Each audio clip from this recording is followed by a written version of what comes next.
Esta temporada de discapacidad en primera persona está dedicada a nuestra querida amiga Marcela Carreño.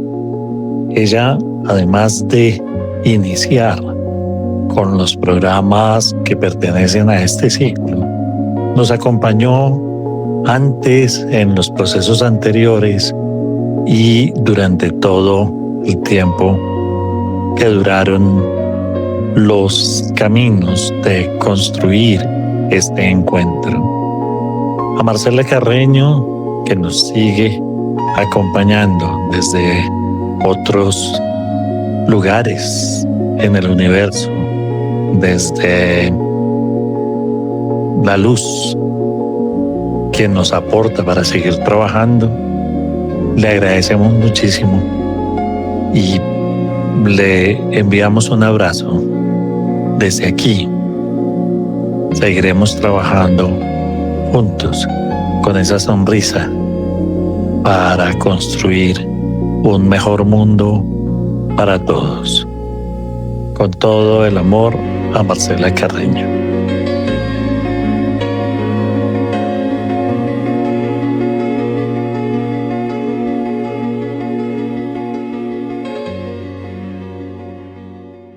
Hola, bienvenidísimos a esta nueva temporada de discapacidad en primera persona. Nosotros, como siempre, estamos aquí pensando en muchas cosas. Las personas que vienen generalmente están muy inquietas con todo ese pensamiento y esa experiencia, ese saber frente al tema de la discapacidad. Sobre todo ese saber de la experiencia. Nos ha interesado discapacidad en primera persona precisamente porque pues queremos como acceder a otros relatos, a otros discursos, a otras formas de comprender los asuntos, distinta a las formas en las cuales nos han contado. Así que nosotros aquí tratamos de invitar a muchas personas queridas en esta nueva temporada con el soporte importante de varias personas. Vamos a ir cuadrando todo esto. Ustedes ven que una de las diferencias que tenemos con respecto a la temporada pasada es que estamos en un ambiente diferente. Poco a poco iremos contando cositas. Por ahora, yo quiero saludar muy afectuosamente a Marcela Carreño. Hola, Marcelita. Mi profe Eduardo, amigo mío, gran profesor, gran maestro de esta gloriosa universidad, mi querida y amada Universidad Pedagógica. Un saludo muy especial para todos ustedes que nos están viendo allá desde sus dispositivos, que en algún momento van a acceder a esta información. Es un placer poder saludarlos.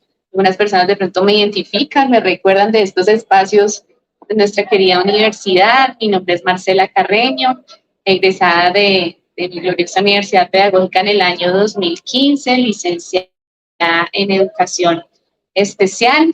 Bueno, mujer con 32 años de experiencia de vida, madre de una hermosa princesa de 7 años, que es mi razón de vivir.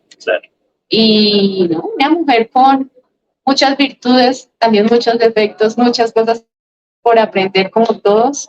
Y bueno, aquí estamos compartiendo este espacio tan importante de diálogo con el profe Eduardo y vamos a conversar sobre un tema que nos compete a nosotros y les compete a ustedes también en su casa y nos compete a todos como sociedad, es el tema de la discapacidad. Sí, precisamente parte de lo que intentamos hacer aquí es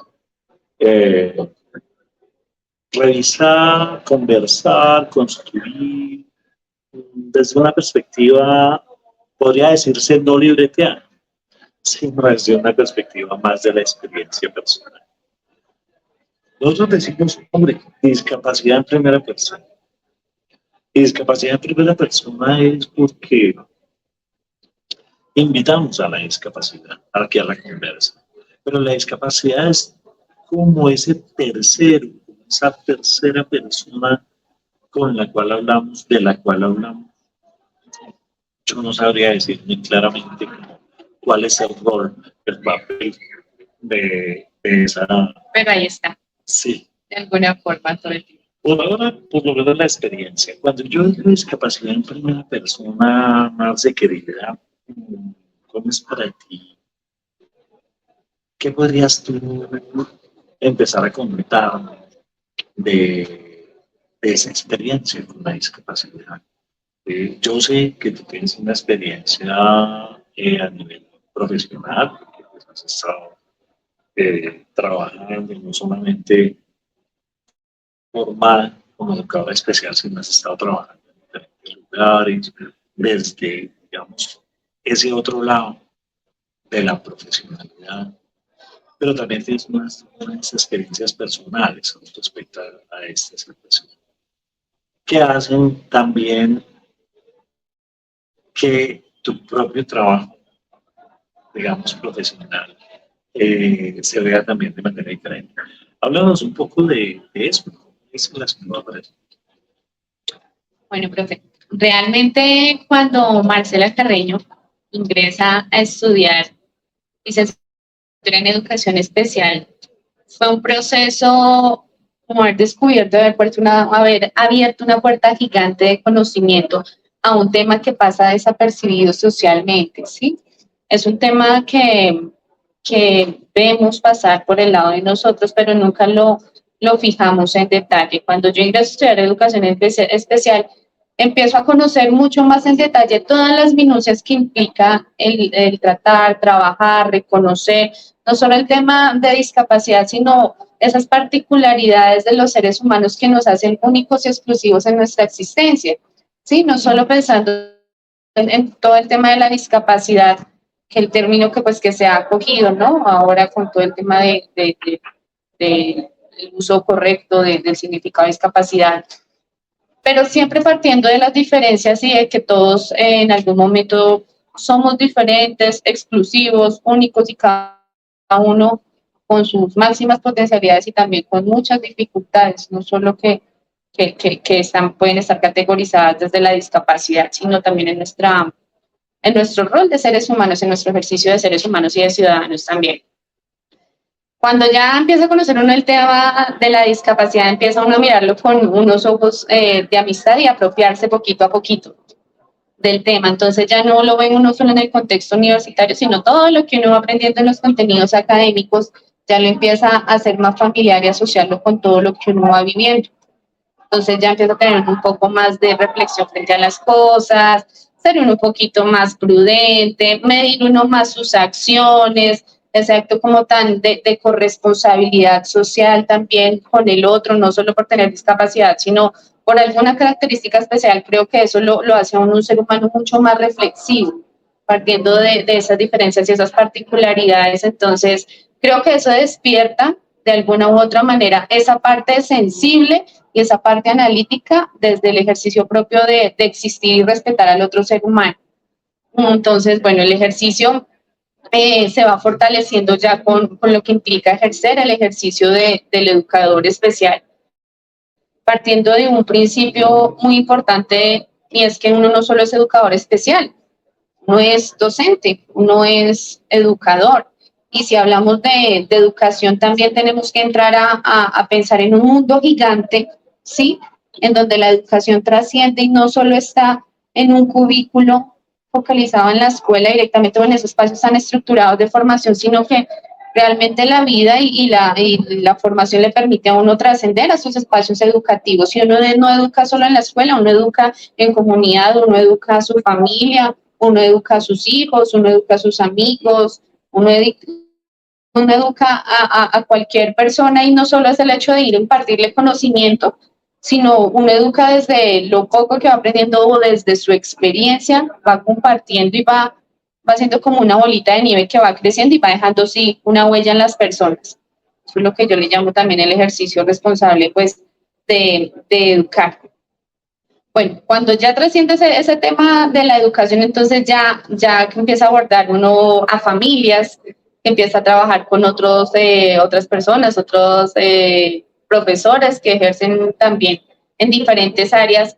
Entiende uno que la educación es un ejercicio transversal y no solo se le puede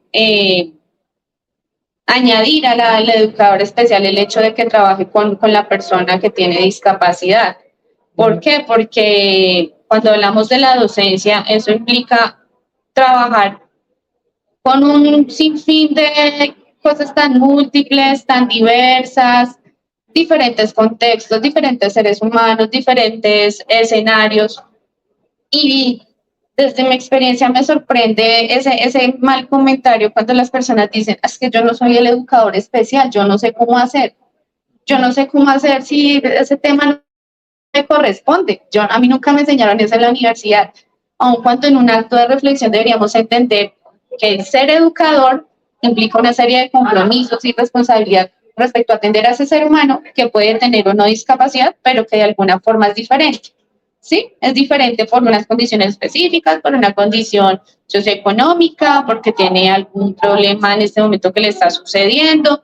Entonces, siempre hay que repensarse en ese ejercicio propio también de ser docente. O sea, ¿qué estoy haciendo en mi rol como docente? No como educador especial, sino como una persona que decidió por vocación ser un instrumento de conocimiento, ser un instrumento de hacer esas conexiones, porque es que tampoco el docente es el que se las sabe todas o el que se aprendió pues todo el currículo de la universidad, sino el docente también es el que hace esos empalmes, el que articula, el que genera esos puentes entre esos lazos de aquí y esos lazos de allá y los unifica y hace que el ejercicio funcione del mejor modo posible y un poco más armónico, pues favoreciendo en este caso pues la persona con la que nosotros estamos trabajando, que es el niño, la niña, y en este caso pues la persona con discapacidad. Entonces, invitarlos inicialmente a que nos repensemos en nuestro ejercicio de docentes, no solo en el rol de los educadores especiales, sino ¿para qué me preparé yo en la universidad? Sí, ¿para qué me preparé yo? Para atender sí o sí cualquier emergencia, cualquier situación de diferencia en el contexto, cualquier persona que pueda ser diferente, si es el niño, si es el joven, si es el adulto, si es el señor. Entonces, así, profe, empezarnos un poco en ese ejercicio de corresponsabilidad como docentes y no solo desde educadores especiales. Bueno, ok. Marce comenzó, ya ven ustedes, desde un lugar de comentarnos también cosas, de invitarnos. Pero devolvámonos un poco más. Quiero que nos devolvamos a la experiencia, a tu experiencia con la discapacidad. Digamos que hablaste un poco desde como la parte profesional. Hablamos de la parte personal. Bueno, desde la parte personal. Realmente yo creo que la vida es tan efímera que uno nunca está preparado para nada, profe, en ninguna situación. O uno ve que las situaciones le ocurren a los demás, pero parece que nunca le fueran a suceder a uno. Entonces, en este ejercicio yo creo que de alguna forma, en este caso yo soy creyente, ¿sí? Yo creo que Dios me tenía a mí escrita o destinada o tenía programada la ruta por la que yo debía caminar a través de la vida. Bueno, ya respeto también las creencias de mis compañeros, profe, de las personas que están allá, sí, en lo que ustedes crean, pero sí o sí, la vida lo va a uno encaminando en ciertas circunstancias y uno después de que pasa mucho tiempo a decir, oiga, venga, sí. Entonces empieza a darle significado a esas cosas. El hecho de que yo haya empezado a trabajar en el área de educación especial tiene que ver una relación muy importante también con mi historia de salud. Y mi historia de salud inicia tiempo atrás, desde que era niña. Marcelita Carreño fue diagnosticada con una enfermedad huérfana, ¿sí? Y eso sí generó en mí unas situaciones incómodas por las que tuve que pasar en mi infancia, ¿sí? Unas acciones, digamos, en términos específicos de limitarme en los espacios de la escuela, de poder compartir con mis compañeros, tener que restringirme de participar en actividades, no poder salir a descanso, ¿sí? Porque todo el tiempo tenía una condición que me estaba condicionando a permanecer en un espacio por el tema de movilidad. Mi situación era con una condición física, tenía un tratamiento de ortopedia, Entonces el tema de la cirugía era un tema delicado, muy limitante para ejercer acciones cotidianas que hacen los niños todo el tiempo, que es jugar. Entonces digamos que en mis recuerdos más pequeñitos, sí tengo mucho esa imagen donde me quedaba sola con la profesora. Entonces, no hay esas posibilidades como de que alguien se preocupara por ese otro, de venga, ¿cómo se está sintiendo? ¿Cómo le hacemos sentir más cómodo? ¿Cómo lo incorporamos? ¿Cómo lo incluimos? Trabajemos. Entonces, creo que esa fue una de las situaciones que más me marcó. Cuando empiezo a estudiar educación especial, y empiezo a hacer las prácticas y ya ejercer un poco el ejercicio profesional, creo que cada caso que yo podía conocer era como volver a acercarme a mi historia. Entonces eso generaba un sentido de apropiación crítico porque yo quería como poder subsanar esas situaciones que yo también había vivido en algún momento de mi vida, que ya las había conocido, ya comprendía que era esa sensación, ese sentimiento de sentirse allá, el otro, el apartado, y quisiera también en mi profesión haber podido hacer alguna acción positiva para minimizar eso, para que no me se quedado ese recuerdo de la infancia. Entonces, claro, cada vez que yo hacía algo, pues yo lo hacía realmente con el corazón. Yo lo hacía algo desde el empoderamiento de no quiero que ese niño se sienta así o no quiero que esa mamá se sienta así también, porque empiezo, estos temas tocan fibras, sí, tocan fibras. Y también de entender la responsabilidad tan grande que tienen las mamás y los papás cuidadores. Y pienso en mi mamá, de cómo también tenía que hacer sacrificios del hogar y atenderme a mí en mi condición, que es una situación demandante en tiempo, en cuidado. Sí, entonces es una carga realmente grande para ellas como madres y como cuidadores, sí, y abstenerse también de poder hacer sus propias cosas, su proyecto de vida por la demanda de tiempo. Entonces, todas esas situaciones que giraron en torno a mi vida, sí me permitieron hacer un ejercicio muy consciente del rol que yo estaba desempeñando cada vez que trabajaba con un niño o con una familia que tuviese un hijo con alguna condición particular.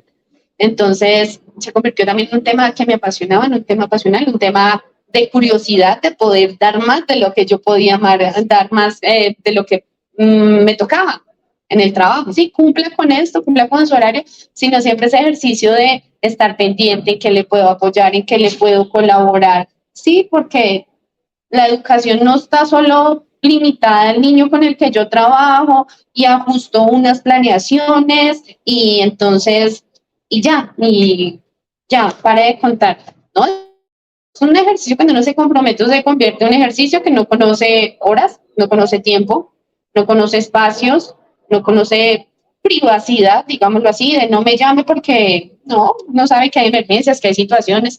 Entonces siempre es la buena disposición también en lo que uno puede apoyar, no solo desde su parte profesional, sino humana. Entonces sí, eso sí me hizo, digamos, generar un acercamiento muy particular con todas las familias que trabaja y es el momento donde me llaman y dicen, ay, profe, yo, profe, ¿qué más? Sí, porque ya no soy la profe, sino ya pasé a ser la amiga, la acompañante, la psicóloga, la terapeuta, o sea, todos los espacios que uno, el poquito de conocimiento que uno puede tener, entonces uno lo que hace es compartirlo con ellos. Déjame te interrumpo acá. Tú has nombrado esa cercanía, ha tenido mucho que ver, nos has contado que ha tenido que ver también con una identificación con tu experiencia infantil. Sí. Algunas personas podrían decir que esa identificación, más que ser una ventaja, podría ser una desventaja porque te compromete demasiado y te haría ser poco objetiva, dirían algunos, en los procesos y de pronto demasiado metida allí, no dejarte tiempo para ti. ¿Qué le contestarías tú a las personas que te dicen que de pronto esa identificación resulta siendo una carga? Pues yo les cuento que yo a estas alturas de la vida yo ya no puedo hacer una diferencia, una estructura, una apartar de lo que es Marcela Carreño y su vida privada, digámoslo así, a lo que es Marcela como docente, o sea, como si fueran dos mundos aparte. O sea, creo que todo se ha unificado y todo hace parte de mi esencia. De las mismas experiencias de vida han hecho que mi vida, mejor dicho, no, mi vida no, que la discapacidad haga parte de mi vida y que yo haga parte de la discapacidad. O sea, como una sinergia que se ha creado y se ha integrado en donde ya no puedo marcar esa diferencia de los espacios, porque la discapacidad vive en mí, vivo en torno a la discapacidad, trabajo en torno a la discapacidad, mis amigos están en torno a la discapacidad, o sea, no tengo un margen para hacer esa separación. Y qué bonito vivir así, realmente nunca he encontrado la necesidad de generar de apartar esos espacios, profe, porque es que cuando la discapacidad empieza a ser parte de la vida, no lo digo desde mi condición, sino desde toda la experiencia, todo lo que implica el tema de no solo la discapacidad, sino de reconocernos en la diferencia, pues eso ya lo adopta uno como una situación normal y cotidiana de la vida, o sea, una situación del contexto, de hacer experiencias, así como las personas tienen otros trabajos, otros ámbitos, otras profesiones y se desenvuelven en esos roles. En mi rol, digamos, no de educadora especial, no siento que sean cosas alejadas, sino que todo funciona de una manera articulada. Mi vida, mi trabajo, mis amigos, todo gira en torno a ese tema de las particularidades de personas completamente diferentes, pero no solo diferentes desde su condición, sino diferentes en su magnífica manera de ser. Okay.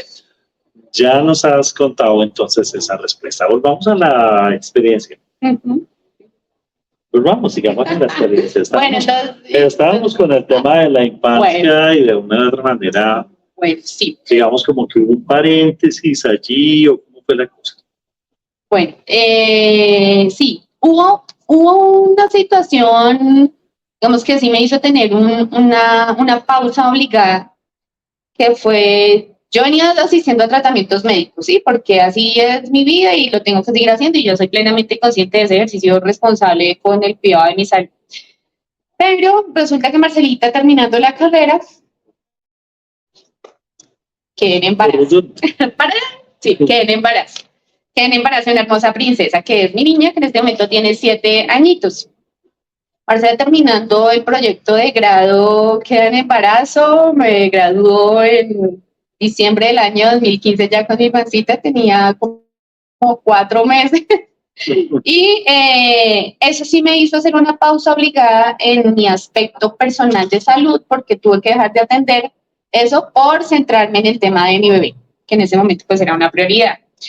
Entonces, más o menos del 2015 acá, entonces pues toda mi atención fue pues para la niña, porque los bebés demandan mucho tiempo y uno cree que necesita ese tiempo. Realmente uno como ser humano también se cansa y yo ya estaba cansada del tema de salud, de controles, de vaya si está el médico, que lo opere, que le arregle, que le repare, que se le torció, que le... Entonces yo también como ser humano decidí hacer una pausa y dije, necesito vivir mi vida, necesito disfrutar de esta experiencia que es mi hija y dedicarme de lleno a eso.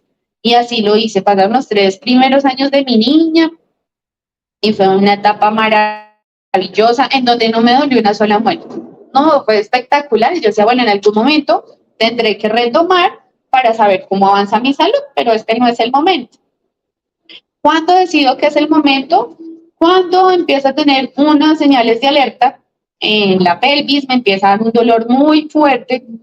Y ese dolor uno lo va cuenta como, no, quién sabe qué me pasó, me torcí la patis, uno empieza a subestimar los dolores, ¿no? Eso no es nada, me va a tomar un dolecito, se me inflamó, entonces me tomo un ibuprofeno. Entonces empieza uno a minimizar esos dolores y a atender otros asuntos que no lo ven como importante. Cuando yo regreso a control, que ya fue antes de pandemia, antes de meterse la pandemia, me mandaron a tomar unos exámenes y ese dolor iba aumentando poco a poco. Pues ya me había dado lucitas de alerta, pero nada grave. Voy a control de ortopedia y me dice el doctor, oiga, usted tiene algo ahí en la pelvis. pero ese algo nunca me lo describió y yo tampoco lo pensé de una manera maligna. Yo dije, pues algo habrá ahí, no sé, que le salen a uno de esas bolitas de grasa o cosas, cualquier cosa pequeña, menos lo que yo me imaginé. Me dijo, hay algo en la pelvis que le está generando el dolor, hay que mirar qué es a fondo. Y dijo, bueno, en algún momento miraré. Pues en ese momento se mete pandemia. Y se mete pandemia y tú sabes que para ese tiempo, profe, cerraron cualquier tipo de atención en salud y que no fuera realmente debido a muerte, porque todas las unidades de cuidados intensivos, todo estaba clausurado, cerrado para casos que no fueran, mejor dicho, estrictos de salvarle la vida. Entonces se cierra eso de consulta externa, se cierran todas esas posibilidades de ir al especialista y yo tranquila en la casa. Fueron 2 años. Sí, fueron 2 años, fueron 2 años de pandemia. Y súmale a eso que tuve que empezar a cotizar, porque es que eso es otro tema. Cuando uno ya crece y es responsable y le toca buscar trabajo, tuve que afiliarme como cotizante a una entidad de salud, dejar de ser beneficiaria, y eso es otro trámite que se demora mucho tiempo. Entonces, cada vez es más tiempo, más tiempo. Y cuando empecé a hacer nuevamente el ejercicio desde ir desde el médico general para que me diga, oiga, me duele aquí, bueno, entonces vayan del ortopedista, luego el ortopedista vaya aquí, vaya allá, o sea, como tirándose la pelota, pues en ese vaivén duró como unos 6 meses. Cuando me ve el especialista de cadera, dice, solo con la cara me dijo todo, me dijo, no, yo no puedo tratarla a usted necesita un oncólogo. Un oncólogo, y yo, pero ¿por qué un oncólogo? Bueno, porque usted tiene algo ahí y yo tengo la sospecha de que es algo que yo no le puedo atender, vayan del oncólogo. Es otro trámite larguísimo para llegar a... En Bogotá existen 2 médicos oncólogos ortopedistas. Pues otro trámite para llegar allá. Y bueno, llega a manos un doctor churrísimo, buenísimo, me hicieron un espectacular, el doctor Pablo Arbeláez, y me dice, yo necesito que se haga una, sí. Dijo, vaya, hágase la resonancia, los exámenes, en fin. Cuando me dice, Marcela, por todo lo que me estás contando, el nivel de dolor y las estadísticas que me estás expresando y lo que estoy en los exámenes no es nada bueno. Programación para biopsia. Tienes el algo en el pelvis y era algo muy grave. Entonces, vaya que le hagan una biopsia y en ese momento cogen y me hacen pues todo el tema de la pelvis, una ingle, y sacan un fragmento, ese algo sabíamos, pero que no ven, y lo sacan. Y como a los 15 años me necesita el doctor para hacer la lectura de la patología, me dice, condrosarcoma tipo 2. Cuando me dice condrosarcoma tipo 2, eso fue como haber rebobinado todos mis recuerdos desde el antes y hacer un paso rápido por todo lo que me ha pasado en mi vida. Yo digo, no puede ser que la vida me esté poniendo en esta situación, o sea, me parece imposible. Entonces, claro, cuando me dice cáncer, yo ya digo, uy, pues pucha, el tema se pone serio cuando me dice cáncer. Me dice, la única solución es hacer un tema de reemplazo de la pelvis, de los huesos de la cadera, quitar un fragmento, intentar hacer una reconstrucción con material quirúrgico, un material especial, hacer, bueno, un procedimiento realmente suena muy complejo en su descripción, intentar anclar esa fracción de cadera al hueso sacro, que la rehabilitación iba a demorarse no sé cuántos tiempos, que aparte de eso tenía muchos riesgos a nivel de las venas, de todo ese tema de la circulación, de la sangre, que los trombos, que el corazón, mejor dicho, el peor panorama. Sin embargo, yo guardé la esperanza de que se pudiera hacer esa reconstrucción. Resulta que el doctor se va a viajar y en una junta de médicos por allá en Londres, él va y cuenta el caso, porque en Colombia, pues, afortunadamente este tema de las enfermedades huérfanas no tiene mucho avance, ¿sí? A nivel de investigación. En otros países, sí. Entonces, cuando él va y cuenta mi historia y cuenta los antecedentes médicos por los que él ya había pasado, le dicen, no se ponga a hacer inventos con la chica. Ella tiene cáncer, lo mejor es hacer una hemipelvectomía. Y yo, más que una hemipelvectomía, ¿y eso con qué se come?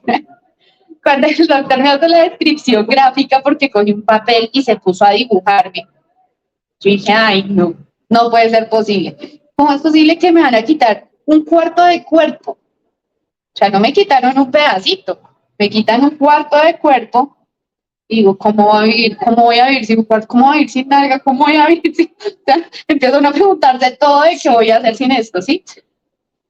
Yo no lo podía creer, yo sin embargo él me dijo, si quieres yo te hago la reconstrucción, pero ya está en tus manos la decisión, piensa en tu hija, piensa que es cáncer, no es un juego.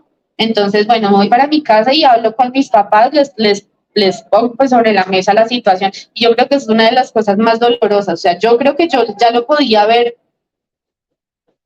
visto proyectado en algún momento de mi vida, sin quererlo, creo que no lo tenía tan completamente desdibujado en mi cabeza, pero los papás es una cosa diferente, y mi hija, y yo pensé en ellos, y yo dije, y ahora cómo les digo esta noticia, cómo enfrentarlos a este tema, si para mí es duro, pues... Sí, para ellos ni idea. No, y ni idea que todo este tema del dolor se iba a convertir en un cáncer. Pues les comento, obviamente el impacto fue durísimo. Yo no sé si me dolió más la noticia o ver la cara de mis papás y de mi hija. Y mi hija, pues desde tan pequeñita, pues no se lo puede decir tan explícitamente, pero pues sí, ella sabía que yo estaba muy mal de salud.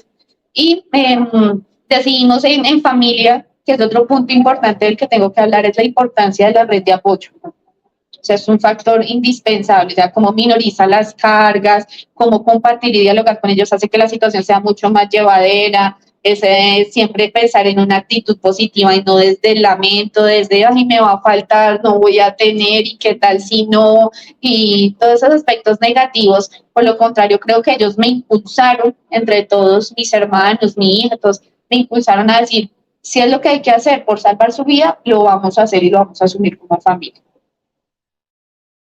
Entonces, es ahí, digamos, como la primera situación importante que tengo que mencionar es la importancia de la familia en todos estos procesos de salud tan complejos. Y se llega el día de la cirugía. Ya para el día de la cirugía, te cuento que yo ya no era ser humano, yo parecía un zombie, porque el nivel de dolor ya había superado su tope. Entonces ya llegó el punto en que tenía que irme a internar en las unidades de cuidado paliativo para controlar el dolor, pero ni morfina, ni ningún medicamento inyectable, ya nada me hacía, hasta el cannabis, o sea, todo intentamos todo, no, nada controlaba el dolor, perdí la calidad de sueño, no dormía, y esta situación tan incómoda empezó a afectarme en todos los aspectos de mi vida. Sí, porque no era solo el tema que iban a quitar la pierna, sino la sintomatología de sentir un dolor a tan nivel, no me permitía pensar, no me permitía ser yo, no me permitía ejercer mi rol de mamá, no me permitía trabajar, o sea, yo no tenía vida a causa de esa situación del dolor. Tanto así que el mismo dolor me doblegó a llamar al doctor y decirle, doctor, quiero por favor que me quite la pierna ya, porque no me aguanto más, o sea, no quiero más aguantar esta situación. El día de la cirugía, fue un equipo médico, un despliegue muy grande, muy grande. Fue una cirugía que estaba proyectada para una duración de 8 horas. Unos dispositivos muy grandes de cuidado en la unidad pues de San Ignacio. Tenía todo el tema de cuidados intensivos preparado y demás por cualquier emergencia. Bueno, no, pues yo entré tranquila realmente, profe. Yo entré tranquila porque ya como que lo veía venir y ya poquito a poquito uno lo va aceptando y no, igual no deja darle unos nervios, pero pues así fue en ese momento. Hubo el tema de la amputación. Duró 4 horas, gracias a Dios todo salió muy bien y te cuento que sorpresivamente como el tumor estaba escondido en la pelvis cuando me lo retiraron en conjunto con toda la pierna, era una bola como el tamaño de un melón. O sea, yo no entiendo cómo hacía para vivir ese tumor ahí. Entonces desplazó todos los órganos de lo que es útero, la vejiga, todo lo comprimió hacia el costado derecho. Menos mal no lo ocupó, no lo invadió, no, sino lo único que hizo fue desplazar los órganos. Entonces tuvieron que hacer también un tema de reconstrucción de todos los tejidos, de reubicar los órganos y demás. Y bueno, así pasó Marcelita como unos 3 semanas hospitalizada en San Ignacio. Gracias a Dios todo muy bien, pues lo que había por delante es pues seguir viviendo, adaptarse a la condición, y yo siempre digo que los seres humanos somos como animalitos de costumbre. Había que aprender a vivir con la situación y pues siempre mostrando el mejor modo posible. Eso no quiere decir que uno siempre tenga buena cara para todo y tiene que vivir feliz, porque los duelos hay que vivirlos y pues a mí me tocó vivir mi duelo de reconocerme como mujer sin mi pierna. y uno de los golpes más duros fue cuando yo levanté las cobijas en el hospital y dije, no me quiero ver, pero me voy a ver. Levanté ya, reconocí, aterricé así. Cuando ya me hice la pierna, yo dije, bueno, ya se cumplió, ya hay que seguir para adelante. Entonces, iniciar con los procesos de rehabilitación, porque es muy importante. Entonces, esas cirugías tan invasivas dependen mucho de la recuperación, de todo el aspecto de rehabilitación que puedan hacer los profesionales por inicialmente en esos días tan cercanos, ¿no? Porque dicen, no, reposo absoluto y no. El tema es quitarme de una vez iniciar la rehabilitación. Bueno, pasa el tema de rehabilitación, me empiezo a sentir mucho mejor, empiezo a reconocer mi cuerpo, desde las diferencias, empiezo a contemplar otras formas de moverme. Hay que aprender todo desde cero, o sea, eso es como un renacer. Es como un renacer. Entonces, justo en ese ejercicio de renacer es cuando uno empieza a volverse más reflexivo. Entonces, ya cuando el conocimiento uno lo tiene en su cabecita, ¿cierto? Todos los ajustes razonables y demás, y las adaptaciones. Sí. Pero hasta que uno no tiene la necesidad, uno no se piensa esas necesidades de verdad, el facilitador que puede convertirse para desenvolverse uno autónomamente en la vida. Son unas cosas muchísimas. Entonces, eso sí me hizo un ejercicio mucho más responsable, empezar a entender todo este tema de los ajustes, de adecuar las cosas, de mirar el piso, de qué voy a usar para desplazarme, cómo puedo cargar esto. O sea, todo se me volvió un acto reflexivo de cómo lo iba a aprender a hacer. Y bueno, ya después de mucha terapia, muchas cosas, empecé a mejorar, a ganar autonomía, porque inicialmente dependencia total para todo. Y no, ya va ganando una autonomía con la experiencia, aprende uno a sobrevivir con los retos de la vida, del día, aprenderse a bañar, son dinámicas que aprende uno en su ejercicio de verdad propio de intentar superar esa dificultad y volver a recuperar el máximo de autonomía. Ya cuando me siento mucho mejor, pues me da la oportunidad de volver al ámbito laboral. Entonces, bueno, Marcelita, ahora vaya y salga a la calle. Listo, ya va a volver al trabajo, ahora vaya y salga a la calle. Entonces, claro, eso es como volver a nacer. La empresa uno con el tema de sus bastones de apoyo. Yo utilizo bastones canadienses, de estos bastones. Entonces, esto demanda un ejercicio pues de fuerza, de brazo, entonces también tiene que tener una preparación pues física para poder manejarlos, manipularlos del mejor modo posible. Pero no, había que hacerle y no, tengo la oportunidad de regresar a mi trabajo que amo. Yo no estoy en el contexto educativo. Inicialmente, cuando les comenté al inicio de la entrevista que trabajaba con niños, con familias, con una faceta muy linda, pero pues ya cambió el escenario y ahora trabajo con personas con discapacidad, pero ya jóvenes, adultos, en otro contexto. Pero fue bonito, sabes que en un ejercicio que pensé, o sea, me indispuse antes de tiempo y yo pensaba, yo decía, el tema que la gente lo vea a uno en la calle, qué mamera que lo miren a uno, que lo compongan, lo descompongan, le pongan la pierna, se la quiten. Yo le tenía ni siquiera miedo y pena, sino como qué pereza tener que exponerse uno a la sociedad de que esa crítica era esa vaina y no. Pero eso también es la forma en que uno se predispone y ya cuando está uno tiene que exponerse, sí o sí al tema, pues uno dice, bueno, lo asumo. Y las miradas que uno recibe también no son solo miradas de crítica, sino miradas de amor. Y no tampoco de compasión de, ay, pobrecita, sino yo lo siento que son miradas de amor y de admiración. Sí, de a veces porque entonces también tenemos asociado como un mal concepto de la discapacidad, entonces que la discapacidad pues también la tiene el Señor por allá, o sea, como si fuera cosas ajenas a nosotros. Entonces ven una muchacha medianamente joven con el tema de la discapacidad y lo que dice es, venga, esta muchacha tan joven con este tema,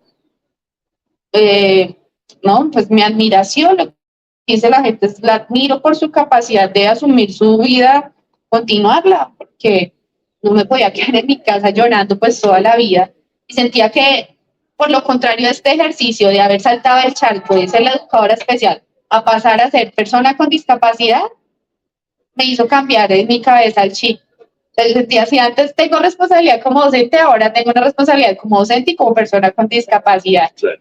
Entonces, sí, fue un ejercicio mucho más de apropiación, de entender que ya la discapacidad no estaba fuera de mí, sino que ahora vivo y lo hago en un ejercicio responsable que como te dije, profe, está en mí, o sea, vive en mí y lo hago del mejor modo posible todo el tiempo.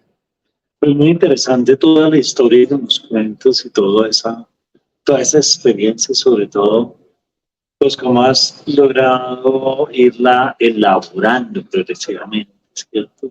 Porque además esto es muy reciente, ¿no? Estamos hablando de hace poquito, unos Sí, el tema de la amputación sucedió el 31 de enero del año 2023. Estamos en el año 2023, llevamos 7 meses aproximadamente. 7 meses con esta nueva condición. Claro, y esa transformación de la vida, que como tú dices, pues trae sin sabores, ¿cierto? Cosas,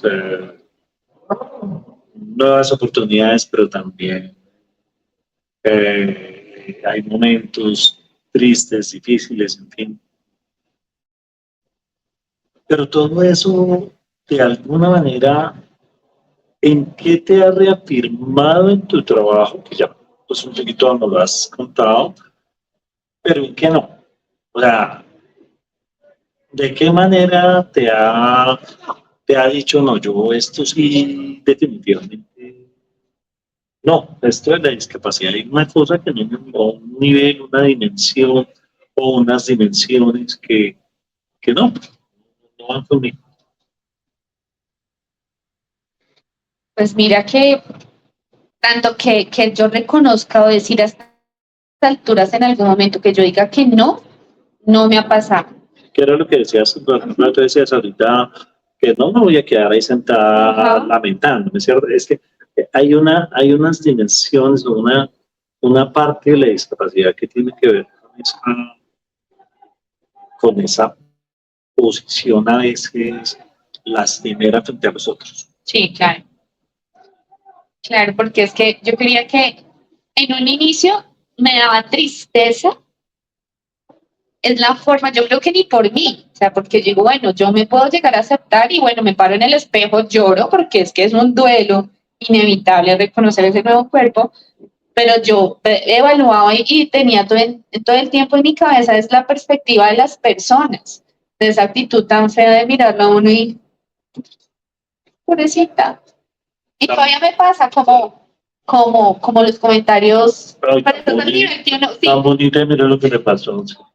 No, sí me ha pasado. Y ahorita, pues digamos que el auge de las redes sociales, eso ahí sí como que dice, el que tiene miedo a morir, porque exponerse al tema, porque el tema de las redes sociales lo expone a uno socialmente y eso no hay tabú. La gente es hiriente, la gente opina, la gente comenta, hay comentarios muy bonitos, hay comentarios terribles, o sea, hay gente que le ofende y entonces es como dice, hay que tener un carácter muy bien forjadito para uno tener la capacidad de leer, asumir y tener una postura clara y no permitir que lo que le digan, como lo miren o cualquier comentario que le puedan hacer lo derrumbe a uno. Y eso solo lo hace pues un proceso, eso no es que hoy me duermo y mañana me voy a despertar con toda la actitud. No, eso es un duelo de construirse uno como ser humano, creerse uno lo que es, amarse y reconocerse en mi cuerpo nuevo. Yo ya sé que Marcela no tiene una pierna, pero siento que por lo contrario, eso me ha generado un plus. A mí me ha convertido eso en un plus porque me dicen, la bonita, pero no tiene la pierna, pero no para mal, sino como una etiqueta de admiración o sí, de un conjunto de cosas positivas y no negativas, como la que, la chinita, pero le falta, pero no tiene. O no, esas etiquetas negativas creo que no ha sido así. Esto también me ha permitido construir una seguridad mucho más amplia de lo que soy yo, primero como mujer, como ser humano, porque pues uno también se debe sentir bonito, atractivo, y uno está joven. Entonces, pues obviamente, entonces añadimos el término también de la discapacidad, entonces le ponemos otros componentes como el pobre, entonces tiene discapacidad y es pobre, tiene discapacidad y es yo creo que el tema es de actitud también, pero de la forma en que uno construye su concepto como ser humano y como se proyecta hacia los demás también. Entonces, si yo quiero que me miren con mirada de lástima, pues seguramente eso es lo que voy a proyectar. Si Marcela proyecta seguridad, si Marcela proyecta segura de lo que es, ama su cuerpo, no le da pena exhibirlo, porque ahora me pongo hasta falditas, antes no.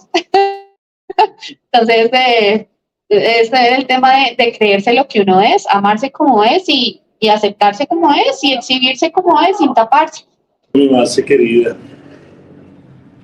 es mucho lo que nos has contado y es mucho lo que nos quedamos pensando.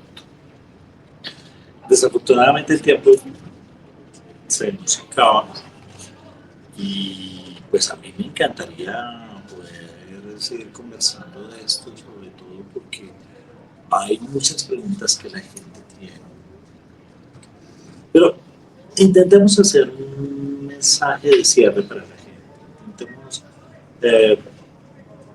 desde la experiencia que has vivido, pero esto es más que el relato de la experiencia, desde lo que has podido elaborar de tu experiencia. ¿Qué le dirías tú a la gente como esos aprendizajes importantes que además pues parten de ti, pero que seguramente tienen mucho que ver con otras personas que además nos pueden ir ayudando a ir construyendo ese bagaje del saber de la experiencia con la discapacidad? ¿Qué podrías decirle a la gente en términos de ese tejido, de esa experiencia, de esos saberes? Bueno, profe, primero que todo, antes de que se nos corte el espacio, agradecerte por esta invitación tan bonita. La Universidad Pedagógica siempre será mi casa y hablar de estos temas con una persona con tanta experiencia como lo es el profe Eduardo es un honor enorme para mí. Bueno, desde el tema de la discapacidad, sí tengo algo que decir y ahora que estoy de este lado, tampoco quiero llegar a tomar esa otra postura de la superheroína. No me parece nada cómodo, profe. Y tampoco me parece chévere que a las personas se les reconozca porque le falta, porque tiene o porque atravesó por una situación compleja de salud. Se les intente añadir ahora, ¿cómo se dice? Endiosar. Endiosar. Sí. Se les intente endiosar por eso, no. Lo que quiero citar hoy es que, primero, somos seres humanos susceptibles a que nos suceda cualquier tipo de situación en cualquier momento de la vida, a nosotros, a nuestros familiares, ¿sí?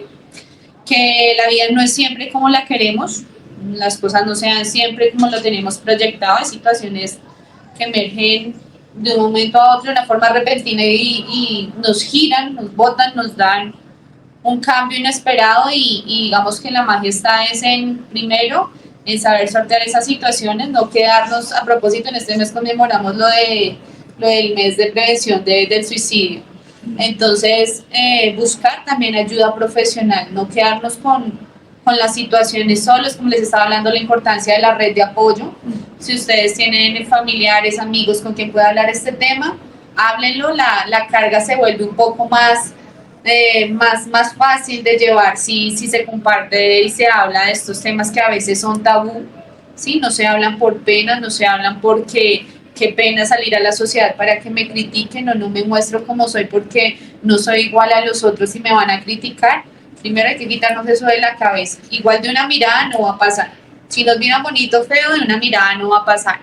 Y desde la discapacidad, no hablaría tanto de la discapacidad, profe, sino seguir siendo muy empáticos y respetuosos con las diferencias del otro ser humano, reconociendo que todas las personas son únicas e irrepetibles e incomparables, tengan o no tengan discapacidad, porque si nos encasillamos solo en el tema de la discapacidad, pues queda muy corto, digamos, este espacio. Yo pienso que ya hay que saltar, hay que trascender y dejar de hablar tanto del tema de la discapacidad, ¿sí? Se trata más de un tema de reconocernos, respetarnos y valorarnos desde todas nuestras facultades, desde todas nuestras habilidades, desde todo lo que tenemos por ofrecerle al mundo. Entonces, La idea es no nos encasillemos en qué hago para la persona con discapacidad, de la persona con discapacidad, sino pensemos y abramos un poco el enfoque a qué hacer, acciones que puedo hacer para que la otra persona, el otro ser humano se sienta mucho mejor y poderle facilitar un poco más la vida. Si sabemos que tenemos algún tipo de barrera,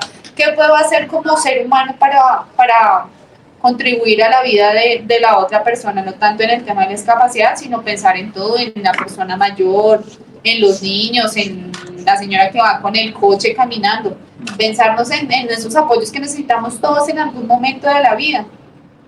Entonces eso, desde mi ejercicio pues docente, es cambiar un poco el chip y dejar de pensar tanto en el tema de la discapacidad, sino pensemos abiertamente en lo que es la diversidad y en lo que implica ser diferentes clases y tipos de seres humanos. Y también un poco más empáticos, un poco más a prestar esas situaciones que parece que no tienen importancia en la vida, pero que para otras personas sí son sumamente importantes. La empatía de brindar una ayuda, es que hasta el hecho de colaborar o contribuir a veces para abrir una puerta, cómo le facilita a uno la vida. Y eso solo lo viene a aprender uno hasta que viene la discapacidad, hasta que viene una situación que le obliga a necesitar ese tipo de apoyos. Entonces, primero, minimizar o si es posible eliminar esas barreras actitudinales de subestimar las potencialidades del otro, no puede, le falta, no, pobrecito. Permitir también que los seres humanos tengan el reto y la oportunidad de enfrentarse y sacar lo mejor de sí como seres humanos, dejar de empobrecer al que no tiene o al que le falta. Más bien mirar cómo le podemos facilitar y favorecer para que él pueda salir, explorar y conocerse y sacar lo mejor de sí en el mundo y ya eliminar definitivamente ese concepto tan de lástima del otro, de le falta, no tiene. Eso yo creo que es la barrera que más se marca socialmente, de mirar siempre con una mirada de lástima y de compasión al otro ser humano. Y reconozcámonos desde otro punto, desde las habilidades. Y yo no soy Marcela la chica que le falta una pierna. Soy Marcela, una educadora especial con muchas ganas de salir y compartir, no mi experiencia personal que me hace diferente a otro ser humano, sino me hace un poco más empática, me hace un poco más humana y reconocer las necesidades también de los otros seres humanos. Y a eso es el llamado, pero me parece que nos reconozcamos en eso. Sí, Marcelita, muchas gracias. Yo creo que esto último que señalas también nos ayuda a tener en cuenta la diferencia entre la lástima y la solidaridad. O sea, ayudarnos los unos a los otros no significa que nos tengamos lástima. Ayudarnos por lástima no es la idea, es la solidaridad como una forma de reconocimiento del otro, de creación de mundos conjuntos, de lo que aprendemos cuando nos enfrentamos a la dificultad, que al fin de cuentas es a lo que nos enfrentamos todos los días. Yo me siento muy feliz, te agradezco muchísimo porque hayas aceptado esta invitación a grabar nuestro fantástico primer programa de la nueva temporada de Discapacidad en Primera Persona. Me alegra muchísimo que hayamos comenzado contigo y con todo lo que planteas. Por supuesto, desde el semillero de investigación de ambientes pedagógicos complejos, con el apoyo decidido y clarísimo de Marilyn Brigitte Sarmiento y de Sebastián Otálora, trabajándole fuertemente a toda la cosa técnica y ahí al frente de todo eso. Bueno, hay que agradecerle mucho, por supuesto, también a la Universidad Nacional, Pedagógica Nacional, a la biblioteca que nos ha prestado el espacio y demás, pero sobre todo a mi querida Marcelita, muchísimas gracias, a ustedes gracias y seguiremos conversando más adelante. Muchas gracias por la invitación, gracias compañeros, un abrazo y espero poder verlos pronto y bueno, ojalá se nos den más espacios para seguir hablando de otros temas, pero otros temas que no se hablan y son súper necesarios también. Sí, además yo creo que como si procedemos de la misma manera que la vez pasada, que hacemos el ciclo con diferentes invitados y al final hacemos el ciclo de todos, que es una delicia, ¿verdad? Encontrarnos entre todos. vamos a volvernos a ver con lo que hemos ido aprendiendo. Muchísimas gracias. Y si tienen comentarios, una vez cargado el videito, pueden anexar sus comentarios y los estaremos leyendo para que podamos retomar esas preguntas, profe. Las personas que nos ven, más adelante poder abordar esos temas que la gente le inquieta y bueno, qué chévere poder compartirlo con ustedes. ¡Chao! Muchas gracias.